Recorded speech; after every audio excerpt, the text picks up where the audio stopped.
नमस्कार दोस्तों, कैसे हैं आप सभी। उम्मीद करता हूं कि आप बहुत बढ़िया होंगे।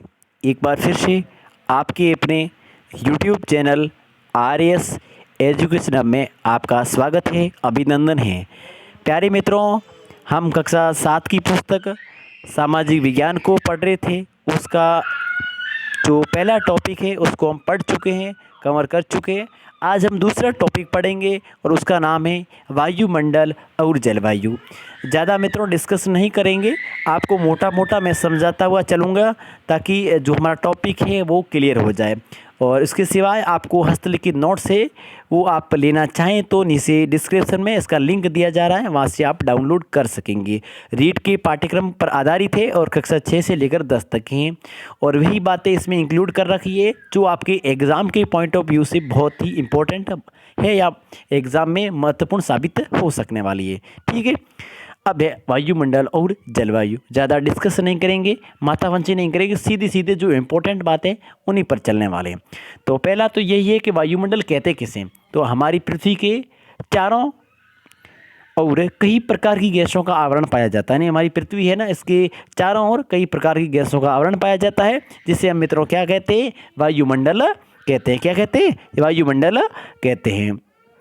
वायुमंडल है मित्रों अनेक गैसों से बना होता है। ठीक है, वायुमंडल अनेक गैसों, जल वाष्प और धूल कणों की मिश्रण से बना हुआ होता है। तो वायुमंडल किससे बना होता है भाई, गैसें भी बहुत होती है, जल वाष्प और धूल कणों की मिश्रण से बना है। वायुमंडल में प्रमुख गैसें कौन कौन सी है, तो नाइट्रोजन है, ऑक्सीजन है, ऑर्गन है, कार्बन डाइऑक्साइड है, इसके अलावा हीलियम है, ओजोन है, हाइड्रोजन है, नियोन है, जिनोन है, क्रिप्टोन है, मीथेन है। तो ये है। तो लेकिन मुख्य गैस है वो है नाइट्रोजन, ऑक्सीजन, ठीक है, ऑर्गन, कार्बन डाइऑक्साइड। ठीक है, तो ये आपको थोड़ा ध्यान में रखना मित्रों, मोटा मोटा। आगे मित्रों कार्बन डाइऑक्साइड है ना मित्रों, ये जीवों द्वारा छोड़ी जाती है। किसके द्वारा छोड़ी जाती है मित्रों, जीवों द्वारा छोड़ी जाती है। और पेड़ पौधे अपना भोजन बनाने के लिए इसका उपयोग करते हैं। कहने का मतलब यही है कि कार्बन डाइऑक्साइड है ना, वो हमारे द्वारा छोड़ी जाती है और इसका उपयोग है वो पेड़ पौधे अपने भोजन बनाने के लिए करते हैं। ठीक है मित्रों, कोई आपत्ति नहीं है ना। आगे CO2 मतलब कार्बन डाइऑक्साइड की मात्रा दिन ब दिन बढ़ रही है। यानी कार्बन डाइऑक्साइड है ना, इसकी मात्रा है वो दिन ब दिन बढ़ रही है। ठीक है, और इसका परिणाम ये है मित्रों कि बढ़ेगी तो परिणाम स्वरूप क्या होगा कि पृथ्वी का तापमान भी बढ़ रहा है। अगर कार्बन डाइऑक्साइड गैस बढ़ रही है तो पृथ्वी का तापमान भी बढ़ रहा है, तापमान भी बढ़ेगा और इससे भूमंडलीय तपन तक ग्लोबल वार्मिंग किसे कहेंगे, यही इसे कहेंगे कि CO2 की मात्रा दिनों दिन बढ़ेगी, कार्बन डाइऑक्साइड की मात्रा बढ़ेगी। तो इसका नतीजा क्या निकलेगा कि पृथ्वी का तापमान भी बढ़ेगा और पृथ्वी का तापमान बढ़ेगा तो इसे हम क्या कहेंगे अपनी भाषा में, भूमंडलीय तपन, अथवा इंग्लिश में से कहते हैं ग्लोबल वार्मिंग। ठीक है, तो ग्लोबल वार्मिंग वाला जो मसला है वो काफ़ी हद तक चल रहा है, उसके बारे में आपको जानना बहुत ज़रूरी है। ठीक है मित्रों, आगे देखते हैं। अब भी गैसों का कितना % है कि हिस्सेदारी है, उसके संबंध में भी हम देखते हैं। देखिए, पृथ्वी पर बात की जाए नाइट्रोजन है वो 78.08% है ना। और ऑक्सीजन की बात की जाए तो कितनी है, तो 20.95% है। वही बाकी वाली गैसेज जैसे ऑर्गन है, कार्बन डाइऑक्साइड है, अन्य है, इनका % की मात्रा बहुत कम है, जैसा कि आप अपनी स्क्रीन पर देख पा रहे हैं। तो वायुमंडल में सर्वाधिक पाई जाने वाली गैस है वो कौन सी है, तो जैसा कि आप सभी लोग देख पा रहे हैं तो कौन सी गैस है मित्रों, ये वाली गैस है नाइट्रोजन 1 नंबर पर है, ये 2nd नंबर पर है और ये वाली 3rd नंबर पर है। तो वैसे सीधा प्रश्न यही पूछा जाता है अगर परीक्षा में कि वायुमंडल में सर्वाधिक पाई जाने वाली गैस कौन सी है, तो वो नाइट्रोजन है। और दूसरी है वो कौन सी है, ऑक्सीजन है। तो ऑक्सीजन का जी मात्रा कितनी है, तो 20.95% है। ठीक है, आगे देखते हैं। ठीक है मित्रों, आगे धूल कणों द्वारा प्रकाश के प्रकिरण के कारण ही हमें आकाश का रंग है वो नीला दिखाई देता है। ठीक है, धूल कणों द्वारा प्रकाश के प्रकिरण के कारण ही हमें आकाश का रंग है वो नीला दिखाई देता है। सूर्य उदय व सूर्य अस्त के समय लालिमा भी धूल कणों के कारण ही दिखाई देती है। ठीक है, तो ये बात भी आपको ध्यान में रखनी है।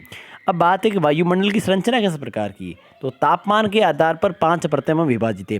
वायुमंडल परतों के आधार पर 5 भागों में विभक्त है। अब कौन कौन सी, एक सौरमंडल है, एक आपके समताप मंडल है, और एक आपकी मध्य मंडल है, और एक आयन मंडल है, और एक बहिर्मंडल है। जब हम कक्षा 9 की पुस्तक या 10 की पढ़ेंगे तो उसमें विस्तृत चर्चा करेंगे, लेकिन मोटे तौर पर आपको ये थोड़ा ध्यान में रखना है कि कितनी है, परतें कितनी है, 5 है। शोभ मंडल है, सबसे नीचे है, समताप मंडल है, मध्यम मंडल है, आयन मंडल है, बहिर्मंडल। इस प्रकार जैसे ये है आपके शोभ मंडल है, कितने 13 किलोमीटर तक है इसकी सीमा। फिर आएगी आपकी समताप मंडल है, तो ये आपके 50 किलोमीटर तक है। फिर मध्य मंडल है, फिर आयन मंडल है, फिर बहिर्मंडल है। अब इनके बारे में मोटा मोटा हम देख लेते हैं भाई कि शोभ मंडल की क्या विशेषता है, और इसमें क्या घटनाएं होती है, क्या नहीं होती है, समताप में क्या होता है, मध्य मंडल में क्या होता है, आयन मंडल में क्या होता है, बहिर्मंडल में क्या होता है। तो मोटा मोटा हम इसको देख लेते हैं, थोड़े इनको आंकड़ों को थोड़ा आप ढंग से याद कर लेना, इसके प्रश्न सीधा पूछा जाता है। और रीट में इन्हीं जो आपके परतें हैं, 5 परतें, इनमें से हर एक एग्ज़ाम में एक प्रश्न यहाँ से उठाया गया है। ठीक है, देखते हैं। अब हमने पढ़ा था पहली परत है वो नीचे, वो शोभ मंडल है, तो शोभ मंडल के बारे में जानते हैं। तो ये वायुमंडल की सबसे निचली और महत्वपूर्ण परत है मित्रों, और सभी मौसमी घटनाएं यहीं विदित होती है। जब मौसमी घटनाएं जारी है वो यहाँ पर होती है, यहाँ पर होती है, किस में होती है, शोभ मंडल में होती है। जैसे वर्षा यहीं होती है, वर्षा यहीं होती है ना, कोहरा है यहीं होता है, आंधी भी यहीं आती है, तूफान भी यहीं आता है ना, जैसे ओलावृष्टि है वगैरह, सब इसी में होते हैं। तो इसी परत में घटी, तो इसी कारण इसको क्या कहते हैं कि सारी मौसमी घटनाएं किस में होती है, वो होती है शोभ मंडल में, शोभ मंडल में। और इसकी ऊंचाई कितनी है मित्रों, स्थल मंडल से लेकर 13 किलोमीटर तक है। ठीक है, और ऑक्सीजन का अधिकांश भाग इसी में है, ऑक्सीजन का अधिकांश भाग इसी में। ठीक है, अब देखो ये शोभ होगी, शोभ मंडल है, लेकिन इस शोभ मंडल जहाँ पूरी होती है यहाँ पर है शोभ सीमा होती है। क्या होती है, शोभ सीमा होती है। इसकी ऊपरी सीमा को क्या कहते हैं, शोभ सीमा कहते हैं, जहाँ कोई मौसमी घटना घटित नहीं होती है, इसलिए इसको शांत मंडल भी कहते हैं। मौसमी घटनाएं घटित होनी है तो यहाँ नीचे हो जाएगी, सारी होनी है, लेकिन शोभ सीमा जो ऊपर होती है इसमें कोई मौसमी घटनाएं घटित नहीं होती है, इसलिए इसको शांत मंडल भी कहा जाता है मित्रों। आगे देखते हैं समताप मंडल। इसके ऊपर वाली परत है जो आपके 13 किलोमीटर से लेकर 50 किलोमीटर तक होती है। शोभ सीमा से ऊपर लगभग 50 किलोमीटर की ऊंचाई तक होती है।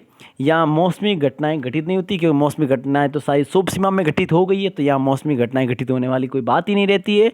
लेकिन मज़े की बात यहाँ है कि वायुवान सब इसी परत में उड़ते हैं। वायुवान है वो 13 किलोमीटर से ऊपर उड़ते हैं। 13 किलोमीटर से ऊपर उड़ने का मतलब समताप मंडल में उड़ते हैं, तो वायुवान इसी में उड़ते हैं। ओजोन गैस इसी परत में, ओजोन गैस है ना मित्रों, O3, वो किस में पाई जाती है, समताप मंडल में पाई जाती है। ये थोड़ा आपको याद रखना है कि प्रश्न पूछा जा सकता है कि ओजोन गैस किस परत में पाई जाती है, तो समताप मंडल में पाई जाती है। समताप मंडल की भी ऊपरी सीमा को क्या कहते हैं, समताप सीमा कहते हैं। बस इसी प्रकार की, जैसे ये थी शोभ, तो ये शोभ सीमा थी यहाँ ऊपर, इसी के ऊपर ये वाली है, ये बीच बीच में सारा क्षेत्र क्या समताप मंडल का है, लेकिन ऊपर वाली सीमा समताप सीमा है बस। ठीक है, ये आपने देख लिया। अब हम पढ़ते हैं मध्य मंडल। मध्य मंडल सीधा याद रख लो भाई, 2 परतें, एक और 2 परत नीचे आ गई, बीच वाली परत मध्य हो गई, फिर तीसरी चौथी, ये 5 है, 2 ऊपर आएगी, 2 नीचे आएगी, बीच वाली मध्य होगी, तो ये मध्य मंडल है ना। मध्य मंडल देखो, जो समताप सीमा है उसके ऊपर लगभग 80 किलोमीटर तक होती है। अंतरिक्ष से आने वाले उल्का पिंड मित्रों इसी परत में जल जाते हैं। जो उल्का पिंड रहता है ना, जो ऊपर से अंतरिक्ष से आने वाले हैं, तो इस परत में वो जल जाते हैं ना। इसकी ऊपरी सीमा को मध्य सीमा कहा जाता है। मध्य सीमा सीधी सी बात है भाई, ये इसका क्षेत्र यहाँ से 80 किलोमीटर तक होगा, तो ऊपरी सीमा क्या होगी, मध्य सीमा होगी बस। ठीक, लेकिन यहाँ पर मोस्ट बात यही है कि यहाँ उल्का पिंड इस परत में आकर जल जाते हैं। ठीक है, आगे आयन मंडल। मध्य मंडल के बाद 80 किलोमीटर से 400 किलोमीटर तक आयन मंडल है। मध्य मंडल के बाद 80 से 400, 80 से लेकर 400 किलोमीटर तक क्या है मित्रों, आयन मंडल है। तो संचार की दृष्टि से यह परत अत्यधिक महत्वपूर्ण है। तो थोड़ा ध्यान में यही रखना है कि संचार की दृष्टि से कौन सी परत महत्वपूर्ण है, तो वो है आपकी आयन मंडल। उल्का पिंड किस परत में जलते हैं, तो आपको ध्यान में रखना है वो है आपके कौन सी मंडल है, बस दोनों के बीच में, दोनों ऊपर दोनों नीचे, कौन सी बीच में है, तो बीच में कौन सा है, वो परत है आपकी मध्य मंडल है ना। तो मध्य मंडल में उल्का पिंड जल जाते हैं। वायुवान ओजोन 3 वो है आपके किसमें, वो समताप में, शुभ सीमा में मौसमी घटनाएं घटित होती है। बस मोटा मोटा इतना ध्यान में रखना है। ठीक है, बाकी विस्तृत चर्चा है वो आगे की क्लास में हम करेंगे, क्योंकि कक्षा 7 की पुस्तक में यही जो सामान्य बातें लिखी होती, बेसिक बातें, तो बेसिक बातें हमें ध्यान में होनी चाहिए। अब पढ़ते हैं बहिर्मंडल ना मित्रों। बहिर्मंडल देखो, वायुमंडल की सबसे ऊपरी परत है, सबसे ऊपर परत यही होती है। इसमें मुख्य देखो, इसमें कुछ नहीं है, हाइड्रोजन होता है, हीलियम गैसें पाई जाती है। और इस मंडल के बारे में विशेष जानकारी नहीं मिल पा रही है, क्योंकि बहुत ऊंची है और और इसमें इसकी विशेष जानकारी नहीं मिल पा रही है, लेकिन इतना ही है कि यहाँ पर हाइड्रोजन हीलियम गैसें अधिक मात्रा में पाई जाती है। ठीक है, वायुमंडल की सबसे ऊपरी परत यही है। ठीक है, ये यहाँ तक क्लियर हो जाता है। अब देखो मित्रों, किसी स्थान विशेष की अल्पकालीन पर्यावरणीय दशाओं को मौसम कहते हैं। मौसम किसे कहते हैं भाई? किसी स्थान विशेष की अल्पकालीन कुछ समय के लिए जो पर्यावरण की दशाएं में परिवर्तन होता है वही मौसम है ना। वायुमंडल के मुख्य तत्व कौन कौन से होते हैं? मुख्य तत्व यही है वायुमंडल के। तापमान है, वर्षा है, वायुदाब है, आर्द्रता है, पवन है। तो वायुमंडल के मुख्य तत्व है तापमान है, वर्षा है, वायुदाब है, आर्द्रता है, पवन है।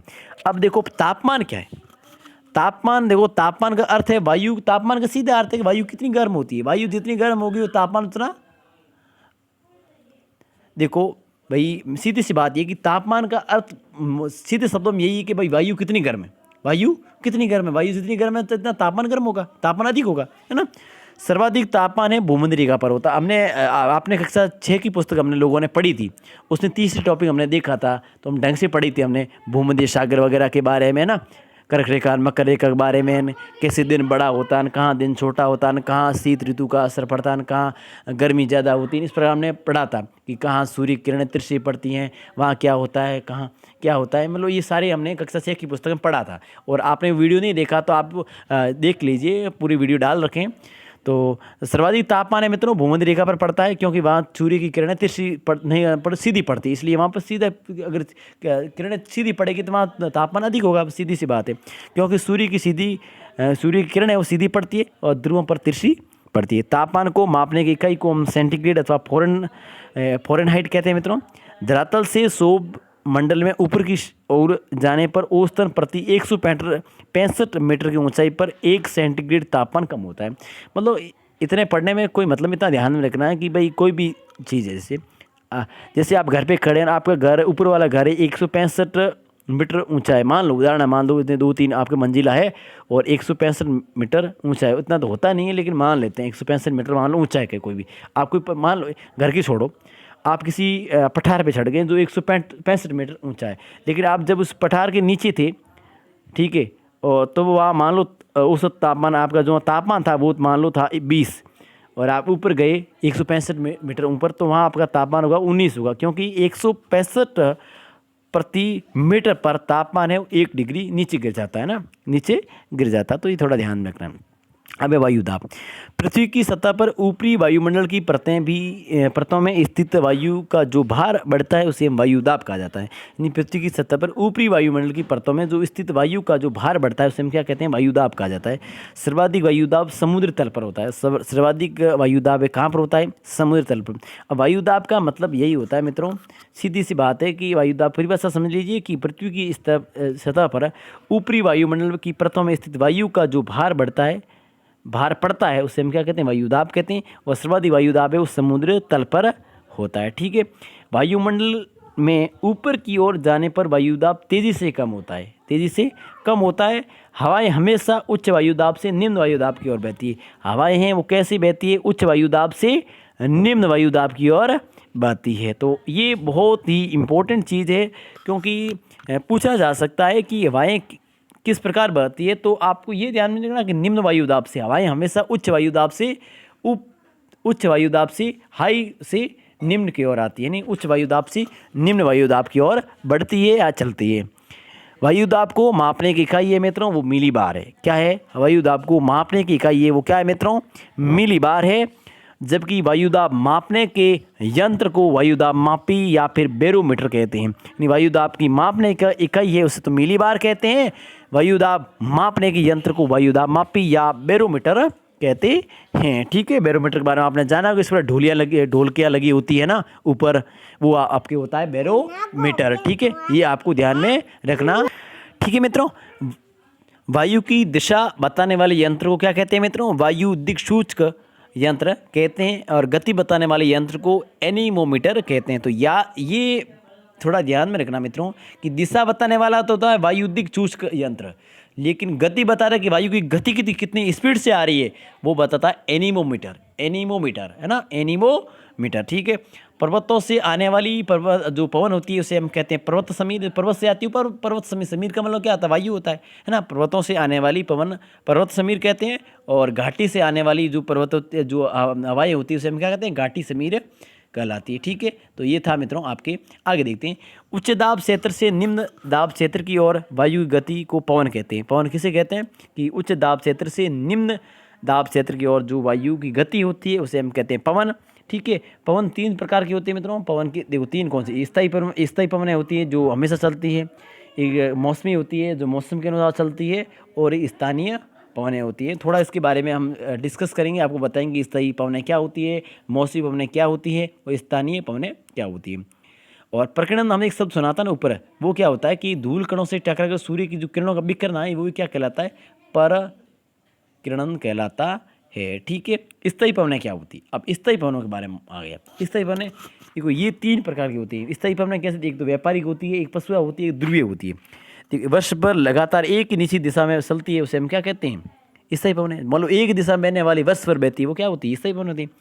वर्ष भर लगातार एक ही निश्चित दिशा में चलती है, उसे हम क्या कहते हैं, स्थायी पवनें कहते हैं। और मौसमी जो होती है मित्रों, ये पवनें विभिन्न ऋतुओं मौसम में अपनी दिशा बदलती रहती है। उदाहरण के लिए भारत में मानसूनी पवनें जो ऋतुओं के अनुसार अपनी दिशा बदलती है वो मौसमी या सामयिक पवनें कहलाती है। देखो, तटीय प्रदेशों में रात्रि में चलने वाली स्थल समीर तथा दिन में चलने वाली समुद्री समीर कहलाती है। तटीय प्रदेश होते हैं वहाँ रात्रि में चलने वाली होती स्थल समीर होती है, मतलब स्थल की ओर से आती है, लेकिन दिन में चलती है वो क्या कहलाती है, समुद्र समीर, समुद्र की ओर से चलने वाले हैं। अब स्थानीय पवन, स्थानीय मतलब किसी स्थान विशेष में वो जो स्थान विशेष में चलने वाली। देखो, ये पवनें किसी छोटे क्षेत्र में वर्ष या दिन के किसी विशेष समय में चलती है, किसी विशेष समय में चलती है और विशेष क्षेत्र में, है ना। तो जैसे राजस्थान में गर्मी में लू चलती है ना, ये वाले।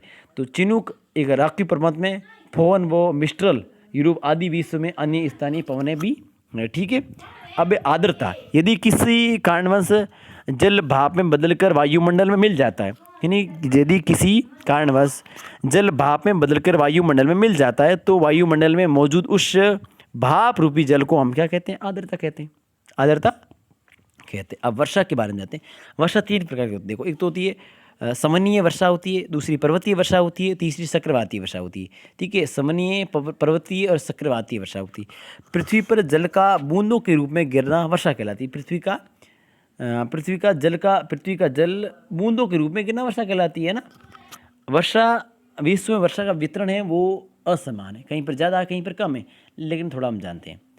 ठीक है, विश्व में वर्षा का वितरण कैसे, देखो, विश्वत रेखीय क्षेत्र विश्व में सर्वाधिक वर्षा वाला क्षेत्र है। विश्वत जो रेखीय क्षेत्र है विश्व में सर्वाधिक वर्षा वाला क्षेत्र है। ठीक है, विश्वत रेखीय क्षेत्र है ना, वो विश्व में सर्वाधिक वर्षा वाला क्षेत्र है। ध्रुवीय क्षेत्र में भी वर्षा कम ही होती है, जो होती भी है तो वो किस हिमपात के रूप में होती है। ध्रुवीय क्षेत्र में वर्षा कम होती है, लेकिन होती तो हिमपात के रूप में होती है। क्या वहाँ गर्मी कम होती है, तो गर्मी कम होगी तो वहाँ हिम बर्फ ही रहेगी ना। तो विश्व की औसत वार्षिक वर्षा है विश्व की, तो वो कितनी है, 117 सेंटीमीटर है। 117 सेंटीमीटर, याद रखना, विश्व की औसत वार्षिक वर्षा कितनी है, 117 सेंटीमीटर है। विश्वत रेखीय क्षेत्र में अधिक तापमान है और आर्द्रता के कारण प्रतिदिन सायकाल में समनीय वर्षा होती है। समनीय वर्षा कहाँ होती है, तो वो होती है विश्वत रेखीय क्षेत्र में अधिक तापमान है और आर्द्रता के कारण प्रतिदिन सायकाल में समनीय वर्षा होती है।